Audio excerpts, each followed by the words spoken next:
Advokaat Hendrik van Staten.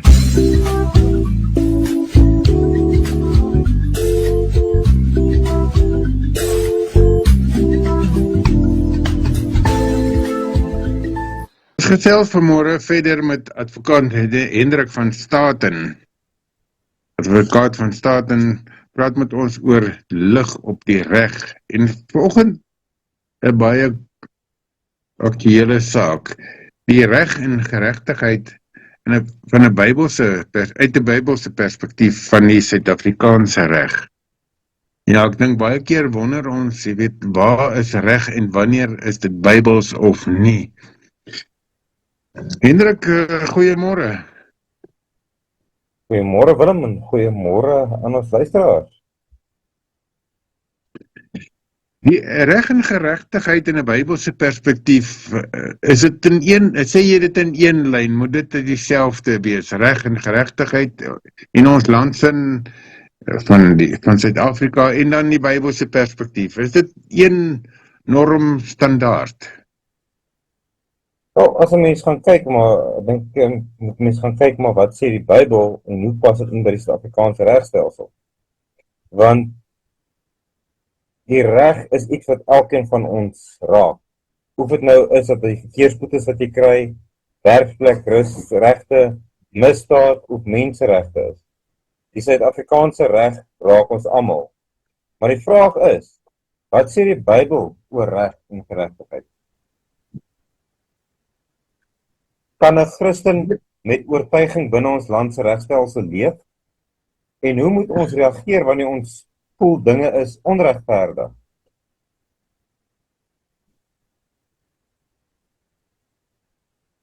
Want die Bybel gaan tog daaroor dat reg en geregtigheid, want dit is tog die waarheid. Die waarheid wat die Bybel verkondig is tog reg en geregtigheid of regverdigheid. Die waarheid is niks meer of minder as dit eintlik nie. Definitief, en soos in Psalm 89 vers 15 lees, geregtigheid en reg is die fondamente van die troon. So die reg is nie net 'n menslike konsep nie, dit is deel van God se karakter en van God se koninkryk.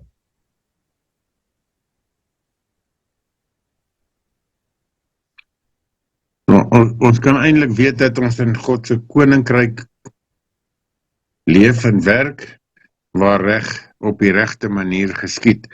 Maar geef ons dan die perspektief wat jy het oor regte en geregtigheid en 'n Bybelse perspektief op die Suid-Afrikaanse reg. Nou, ons land se hoogste wet is die Grondwet van die Republiek van Suid-Afrika. En dit rus op waardes soos menswaardigheid, gelykheid, vryheid, maar ook die oppergesag van die reg. Nou hierdie waardes is dan nou nie waardes wat vreemd is van wat voorkom in die Bybel nie. En daar's Bybelse ooreenkomste tussen die Grondwet en tussen wat die Bybel sê. As 'n mens gaan lees byvoorbeeld Genesis 1 vers 27, gaan dit oor menswaardigheid. Ons is geskape na God se beeld. Dan gaan kyk 'n mens verder na gelykheid. Handelinge 10 vers 34. God trek niemand voor nie. En as ons kyk na regverdigheid, kan 'n mens gaan lees in Deuteronomium 16 vers 20. Geregtigheid moet jy nastreef. Nou wel Suid-Afrika, nou wel dit 'n sekulêre staat is, weerspieël baie van ons grondwetlike beginsels eintlik die Bybel se universele waardes. En is tog dieselfde waardes waarop die 10 gebooie gegee is aan die volk, om seker te maak dat daar reëls is waarvolgens die volk kon leef, om te verseker dat daar 'n waardestelsel is, maar ook 'n regstelsel, wat deur God gegee is op die kliptablette. En om seker te maak dat daar geregtigheid geskied, maar ook orde is binne die volk.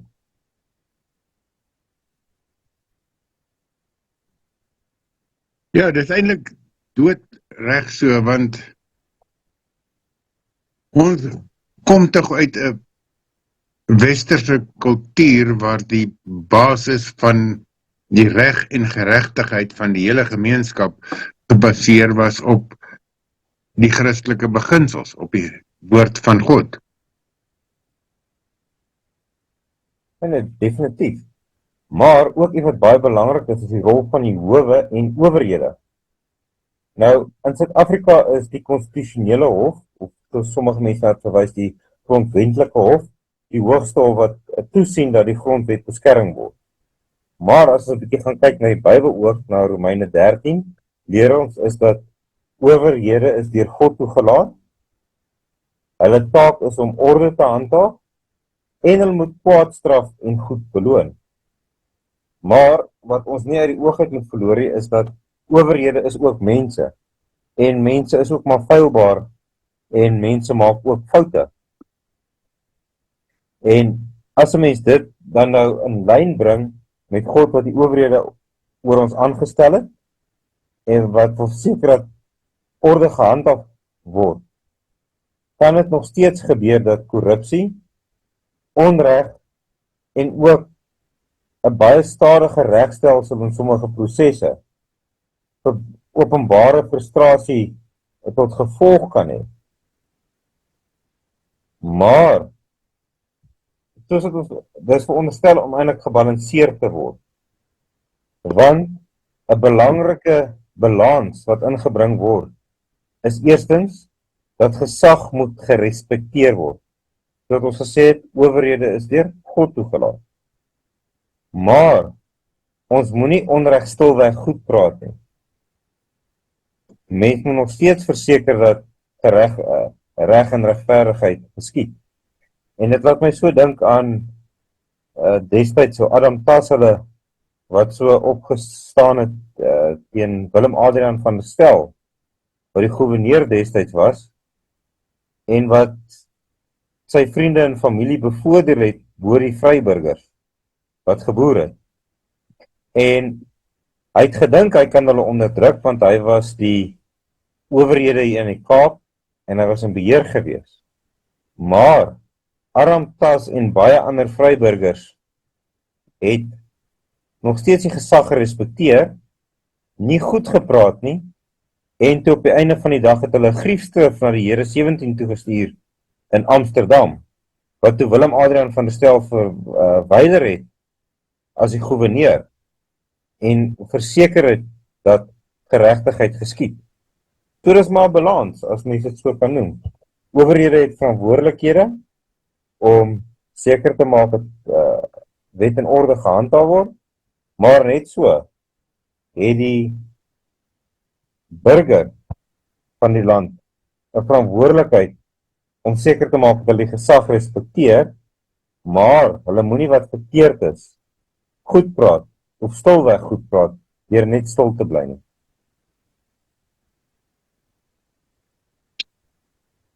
Ek wil net gou vra oor die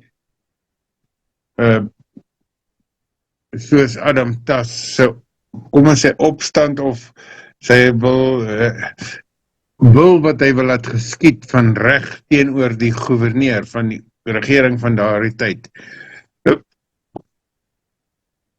As jy as 'n regsgeleerde moet net 'n balans gee, hoe moet die bevolking optree, ons as burgers optree, in hierdie geval van vandag, indien ons sien daar is nie geregtigheid nie, daar is nie reg in die owerheid nie. Ons is tans besig met 'n kommissie van ondersoek, hierdie Matlanga kommissie byvoorbeeld, waar een man opgestaan het en als reg of verkeerd weet ons nou nog nie, maar ten minste 'n klomp goed te berde gebring het, 'n klomp sake oopgevlek het, op die man af gesê het, manne moet aan die dag gelê het, of als die waarheid is, of presies, of hy als reg presies het, dit klink wel of hy 'n klomp feite reg het, dit moet ons waarskynlik erken. Maar wat ek vra is, tot watter mate moet mens die owerhede respekteer? Is dit die owerhede respekteer as jy dit doen? Wel, daar's verskeie maniere en verskeie vlakke. Want wanneer ons onreg ervaar, is daar verskeie situasies en wat verskeie aksies wat 'n mens kan neem. Soos byvoorbeeld, indien jy onregverdig behandel word by die werk, moet jy eerstens jou regte ken. Want as jy nie jou regte ken nie, weet jy nie waar om op te staan nie. Tweedens, Ja. jy moet dit met integriteit hanteer. Seker maak dat jou kant skoon is. En moenie net haat of wraak koester nie, maar sorg dat jy geregtigheid wil hê. Jy wil nie 'n ander persoon haat of hom in die grond inry nie, jy moet seker maak geregtigheid moet geskied. 'n Tweede situasie byvoorbeeld sal wees misdaad in 'n gemeenskap. Eerstens, bid vir geregtigheid. Baie keer vergeet ons Christene dat gebed het eintlik baie groot mag en baie groot krag. En ek het nou al baie keer gehoor van sataniste waar hulle gesê het, maar die krag van gebed is verskriklik sterk en dit verswak eintlik hulle magte in 'n area. Maar ook belangrik, as jy misdaad in jou gemeenskap byvoorbeeld ervaar, ondersteun wetstoepassing. Raak betrokke by gemeenskapveiligheid. Raak betrokke by gemeenskapinisiatiewe, soos AfriForum en dergelike organisasies wat daar is om te verseker.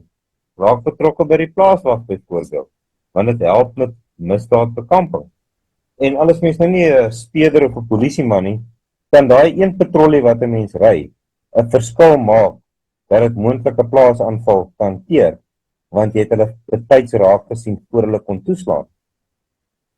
Maar nog 'n situasie wat baie belangrik is wetgewing waarmee jy nie saamstem nie. Ja, ons almal het maar seker 'n stukkie wetgewing wat die regering maak waarmee ons nie saamstem nie. Maar as ons gaan kyk na Handelinge 5 vers 29, ons moet aan God meer gehoorsaam wees as aan mense. Maar ons tree nie op met geweld of haat nie. Ons gebruik wettige, vreedsame middele en ons getuig deur ons karakter. Want deur ons reaksie wys is of Christus werklik in ons leef. Ons kan geboue afbrand en ons kan vensters uitslaan, maar is dit wat God van 'n Christen vereis? Is dit die beeld wat ons uitdra?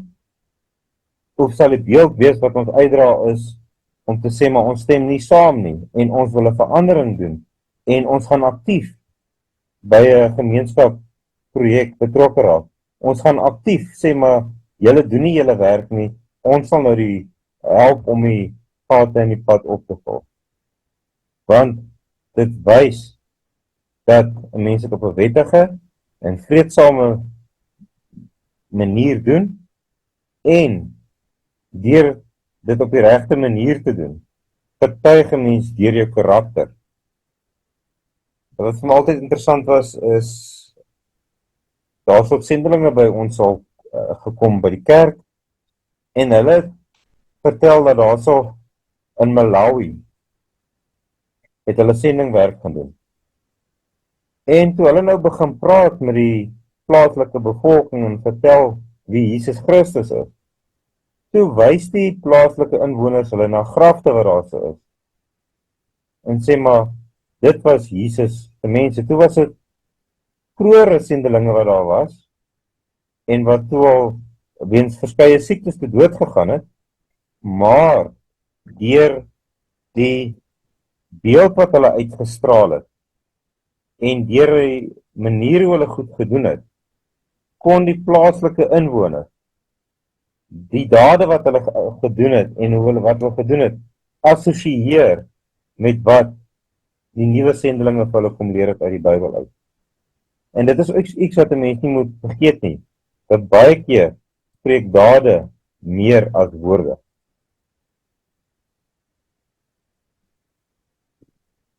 Ja, dit weet ons eintlik baie sterk.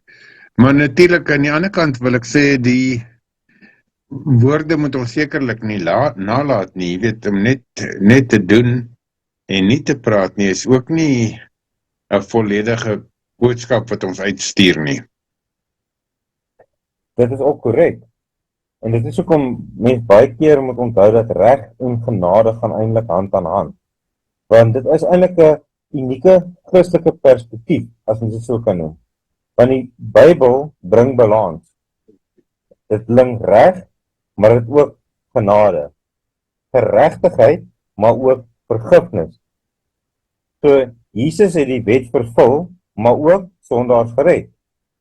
As Christene ondersteun ons geregtigheid, maar ons bid ook vir oortreders, want ons glo in herstel. En dit is presies soos wat eintlik in die korrektiewe stelsel die doel is dat 'n persoon word gestraf vir dit wat hy verkeerd gedoen het.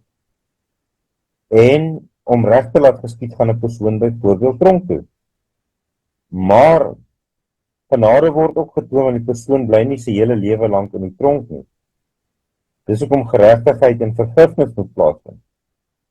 En dan word baie gevangenes word nou toegerus met vaardighede in 'n tronk wat hulle nooit voorheen gehad het nie, sodat wanneer hulle uiteindelik eendag hulle skuld uitgedien het vir die misdaad wat hulle gepleeg het, laat hulle dan weer 'n aktiewe lid kan word van die gemeenskap met daai vaardighede wat hulle in die tronk aangeleer het.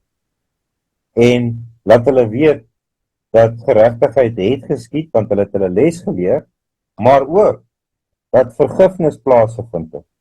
Want ten spyte van wat hulle verkeerd gedoen het, is hulle vergewe. En dit kan 'n mens sê as restoratiewe geregtigheid. En dit is maar iets wat mense ook maar kry in die Bybel.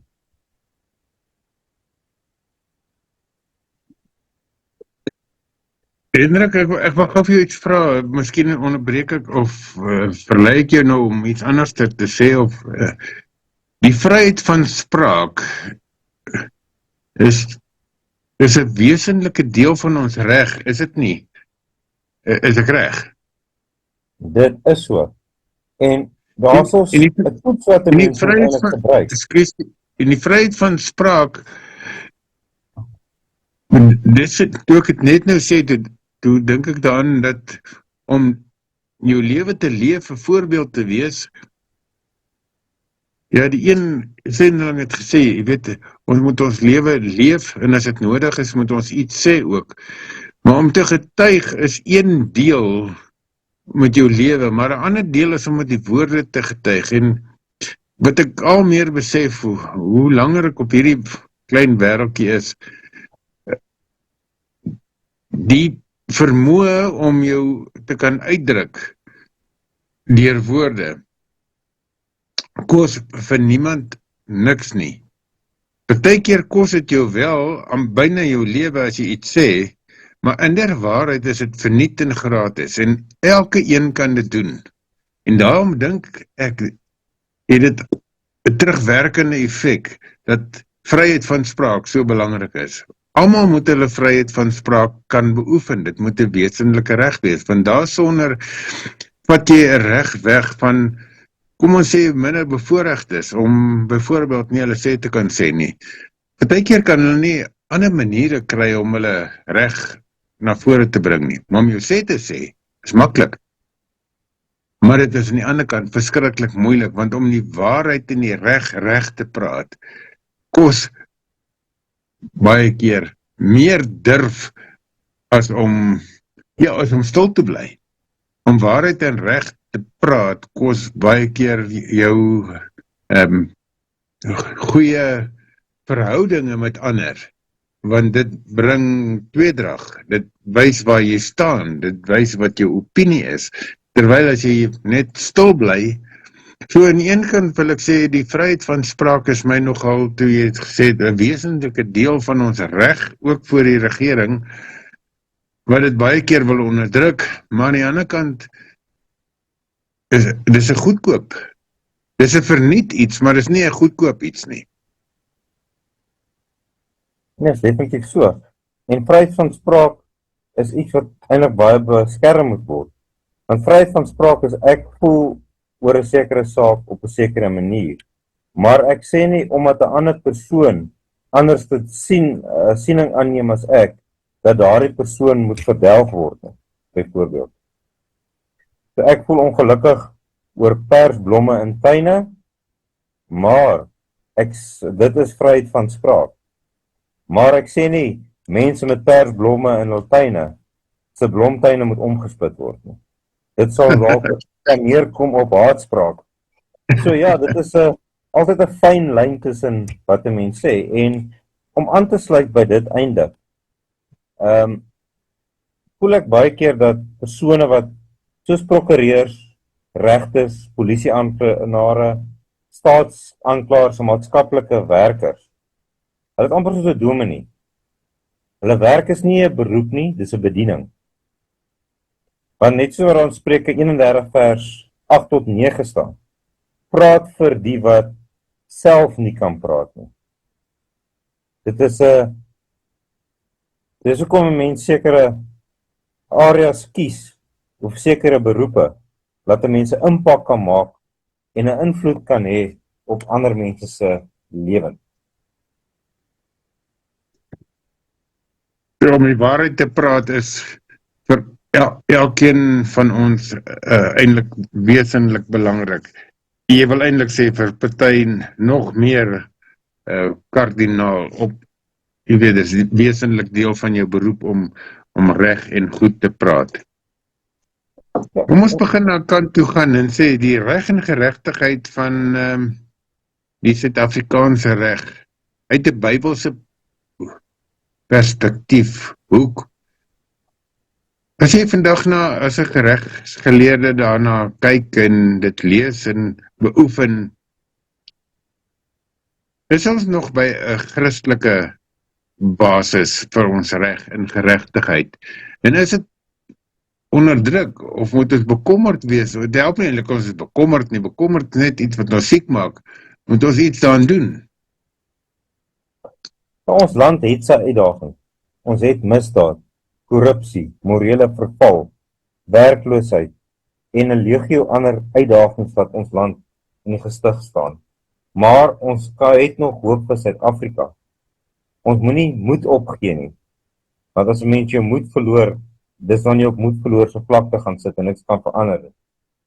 Want al maak ons 'n klein bydrae deur iets produktief te doen, soos om een patrollie te ry wat iemand se lewe kan red, soos om by 'n aksie om die dorp 'n bietjie skoon te maak of te vervraai deel te neem, maak 'n mens 'n verskil. En dit is hoekom gebed ook so belangrik is. Want 'n mens kan bid vir ons regstelsel. Mens kan bid vir ons regters en owerhede. Mens kan bid vir wysheid, maar ook vir moed vir ons mede-Christene. Want as 'n mens leef volgens die Bybelse beginsels, is dit eintlik universele beginsels wat vervat is in ons grondwet en wat eintlik as 'n fakkel moet dien, waar ons as Christene vir die res van die land moet wys. Maar ons leef volgens hierdie beginsels. Ons leef in die wêreld, maar ons is nie van die wêreld nie. Ons leef volgens wat die Bybel vir ons sê en ons kan wys deur ons dade, maar ook deur amper kan mens sê geloof, want dis nie altyd wat 'n mens kan sien nie, om 'n verandering en 'n verskil te maak. Deur nie net te kritiseer nie, maar met 'n oplossing te kom om dit te verbeter. En 'n mens vergeet baie keer soos ek sê, die mag van gebed. Want met gebed kan baie dinge regkom. Ek weet my goeie voorbeeld is my pa. My pa is in 1956 gebore en sy ouma was 6 maande, hy was 6 maande oud gewees toe sy ouma hom gesien het. Dit was in 1957. En sy het gebid elke aand om hom weer eendag te sien. Sy het hom toe in 1990 eers weer gesien. Toe was hy 'n volle 33 jaar oud. So mens moet nie moed opgee nie. En mens moet ook nie die krag en mag van gebed onderskat nie. Ja, en dit daarmee saam, het jy eintlik nou vir my sommer dit eintlik 'n les gegee om te sê, maar ook wat die reg van die land betref, het elkeen van ons inspraak deur ons gebed. Ons moet nie sê dit is vir julle as regsgeleerdes of vir die politici of vir wie ook al die wette maak. Nee, dit is vir elkeen van ons om ons land en ons omstandighede deur gebed en smeking aan die Here bekend te maak. So ons is almal medeburgers. Ons hoef nie terug te sit en sê die reg behoort dan aan 'n klomp ouens wat daarmee werk. Jy weet, julle as advokate of ander prokureurs of aanklaers of wie ook al nie. Nee, elkeen van ons is eintlik deel van die reg van hierdie land. Hendrik, as jy so 'n laaste woord wil sê en miskien 'n uitnodiging vir ons luisteraars gee asseblief. Luisteraars, moenie moed opgee nie. En onthou, Suid-Afrika se regstelsel is daar nog geskoei op baie Bybelse beginsels. Alhoewel alles nie altyd 100% volgens die Bybelse beginsels is nie, is die hoekstene van die grondwet daarom in ooreenstemming met die Bybelse beginsels. Nee, baie dankie. As daar dalk iemand is wat jou 'n vraag wil vra, kan hulle met jou in kontak kom? Ja, hulle kan gerus my e-pos stuur. My e-posadres is hotel, P vir papa, P vir Victor, A vir Alpha, N vir November, S vir Sierra en dan is die syfertjie 3 en dan die @ gmail.com. Hendrik, baie dankie en dankie dat jy vandag met ons gepraat het oor reg en geregtigheid in 'n Bybelse perspektief. Jy weet, baie keer dink ons Suid-Afrika het heeltemal losgeraak van alle beginsels. Baie dankie en tot 'n volgende keer, dan praat ons weer. Geseënde week verder, Willem, en 'n geseënde week van ons luisteraars.